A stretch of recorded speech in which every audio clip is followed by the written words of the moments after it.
Aconchego sagrado do recém-adquirido. Mexer com uma tesoura desse tamanho, com essa abertura. Não, em ter 3 uma minutos, em habilidade. 3 minutos fazer várias coisas. Exatamente. É porque guardar. se tivesse assim 2 horas, eu até acho que Agora, ela poderia. Luciana, uma criança que pensa em fazer isso seria colocada numa cama dormindo. Tem essa também com a tesoura do lado? A versão do Alexandre Nardoni é que a criança veio no colo, ele colocou na cama e ele saiu para pegar o resto da família. Quer dizer que uma criança que estava dormindo, essa criança acorda e aí ela tem uma ideia de pegar uma tesoura, de cortar e de guardar uma tesoura. Então, o que acontece é que achismo, opinólogos... Então, não adianta você falar, eu acho. Por quê? Ele não conseguiu provar. E o livro também não mostra um raciocínio que possa chegar a essa tese. A tese é tão maluca que nenhuma pessoa no Brasil tinha imaginado esse tipo de situação. Acidente doméstico, ou tentativa de, ou suicídio. Então, quando você fala que algo aconteceu e você não explica o porquê, aí é uma coisa que não deveria nem ser levada em consideração, ainda mais publicar um livro que está magoando a família da moça que teve que contratar um advogado e impetrar uma ação na justiça. Quer dizer, a família acaba não tendo paz. A família, sabe o que a família quer? Esperar o julgamento e verificar o que os 7 jurados vão decidir. Porque Inocentes, só eles mesmos culpados, só eles vão decidir. Somos nós. Doutora Júnior, a senhora é médica. Aqui no livro ele diz que não houve esganadura. Eu não sou médica, me explica um pouquinho sobre isso. Isso eu também não acompanhei isso de perto, proximamente, mas o que existe é um perito dizendo que houve e o outro que não. Ok? Então, existem dúvidas sobre essa questão da esganadura. Mas deve poder provar, assim, quando você... Às vezes não. Não pode? Às vezes não. Às vezes, em medicina, nós temos dúvidas. Doutora Júnior, o laudo oficial do Instituto Médico Legal, do Instituto Criminalístico, eles falaram. O que vale é o laudo oficial. Se, eventualmente, a parte contrária provar que o laudo está errado, o juiz vai verificar e pode anular o laudo. Porque eles podem realmente contestar. Ele pode contestar, qualquer um pode. Mas enquanto esse laudo não for, não ficar está provado que ele está errado, ele vale. Porque é um laudo oficial. Tadelli, deixa eu entender uma coisa. Então, vamos lá, o promotor tem o laudo oficial da polícia. A polícia trabalha para descobrir o que aconteceu. Não é de um lado nem de outro. Eles descobrem, de acordo com eles, aconteceu isso. Certo? A perícia diz aconteceu isso. Mas como num julgamento as pessoas acabam se inocentando, aí para se inocentar vai ter que provar, por exemplo, que o laudo está errado? Não, veja uma coisa. Claro que ninguém pretende ser o senhor absoluto da verdade. Não se trata disso. Quando o laudo pericial chega às mãos do promotor, ele foi feito por alguém que tem formação técnica e experiência naquela área. É mais ou menos se eu chamasse um encanador para criticar um laudo necroscópico. Não dá para fazer. Não entende nada. Ele não entende nada.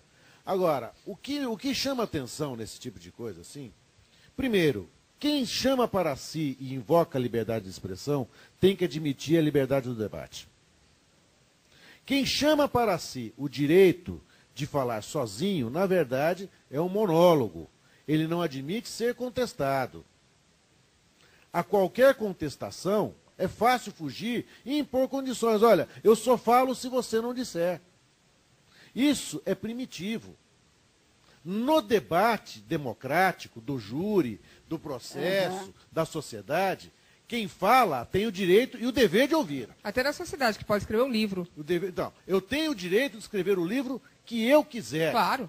Certo? Isso é uma garantia vai ter que ouvir todas que as a Constituição lhe dá. Claro. Mas, em contrapartida, eu tenho, a partir do momento que eu exponho a minha opinião, eu tenho o dever de debatê-la. Tá na chuva para se molhar, como já diz No o dito momento popular. em que eu não consigo estabelecer uma relação de isenção com o caso, em que eu admito de uma forma muito nebulosa que eu entrei em determinada situação pela janela, né, eu tenho que admitir que essa minha conclusão é uma conclusão feita sob encomenda de alguém. Não, tudo bem, mas vamos falar do caso. Agora, eu quero que você me ajude nisso. Caso, com o que ele pretende fazer? Desmoralizar o laudo pericial oficial. Mas eu quero entender o seguinte. Isso, quer dizer, a polícia tem um laudo. Esse é o laudo oficial. O laudo oficial. O juiz toma isso como laudo oficial. Laudo oficial. Ele pretende desmoralizar o laudo oficial? Pode? É uma tentativa. Tentando buscar nesse laudo contradições, incongruências, erros. Isso o Sembranelli, na hora, vai se posicionar e falar o porquê desse laudo ser o laudo correto. Agora, veja uma coisa. Para isso, ele tem que demonstrar onde efetivamente existiu o erro, Entendi. no que esse erro consistiu e por que a opinião dele é a opinião que deve prevalecer. Entendi. Não basta dizer apenas é uma tese, não é doutor tese. Tardelli, o que me chamou a mais atenção, só um detalhezinho, Pode foi falar essa aí. palavra freelancer. Isso doeu. Usa como Isso fotógrafo. pegou mal. Fotógrafo é Freelancer. Quer dizer, uma coisa Jornalista, séria, uma morte de uma criança de 5 anos, eu sou uma coisa freelancer. Doutor Tardelli falou uma verdade. Cada um na Existem sua médicos área. freelancer? Um médico, ele não pode contestar um laudo, principalmente relacionado à criminalística. Um médico que não é médico legista não pode Eu contestar. vou colocar mais um trechinho de um questionamento dele, inclusive no livro, e vocês, por favor, me ajudem. Coloca, por favor. Papandreou defende que se o casal Nardoni tivesse realmente escolhido se livrar do corpo de Isabela, não teria optado por atirá-la do 6º andar.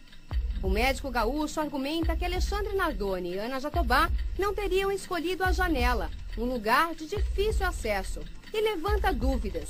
Diz o médico, por que escolher um lugar de difícil acesso para adultos? Por que transitar sobre as camas dos outros 2 filhos?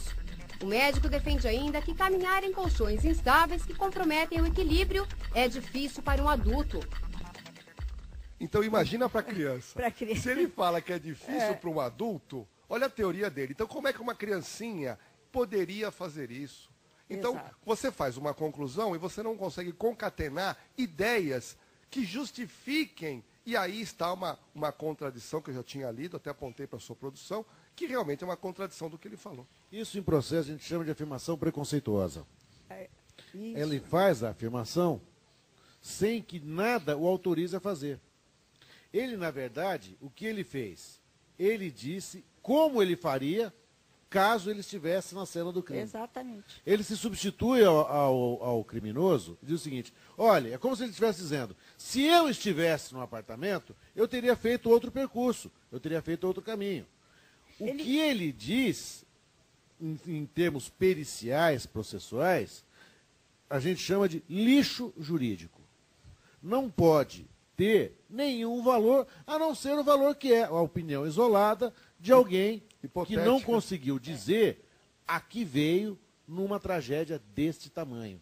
Eu me exaltei, Luciana, porque eu não aguento mais, nessa quadra profissional que eu me encontro, trombar com tantos oportunistas assim. Nossa, mas você vai... Nós temos vai que morrer trombando estabelecer, com eles. nós precisamos estabelecer um limite para a picaretagem. Olha, é preciso estabelecer um limite. Talvez a criança seja o limite. Mas ele tem a liberdade, nesse caso, não sei se o senhor está se dirigindo a liberdade a que ele alguém tem, aqui hoje, ele tem a liberdade dele. mas ele tem também o dever de submeter o debate. O que ele faz é uma atitude absolutamente ditatorial, ele joga o livro, ele impõe o livro como verdade, lança-se nacionalmente como o dono absoluto de uma verdade que até hoje ninguém viu e Uma se teoria, recusa a né? falar sobre ela. Bom, eu gostaria, quem pode me ajudar aqui nessa maquete? Eu tenho uma maquete aqui falando justamente, eu vou passar para cá, gente. Quem pode me ajudar? Eu tenho essa maquete aqui explicando um pouquinho mais do caso. E eu gostaria de entender essa última tese. Cadê? E a gente vai falar sobre isso depois dos comerciais. Está aqui, eu vou dar para o senhor. Mostra para mim, depois dos comerciais, exatamente qual foi a tese dele. E aí depois você vai me dizer, o senhor vai me dizer a tese da polícia, ok? É justamente aqui, não é? Onde aconteceu o crime. Não, a tese dele é que... Segura.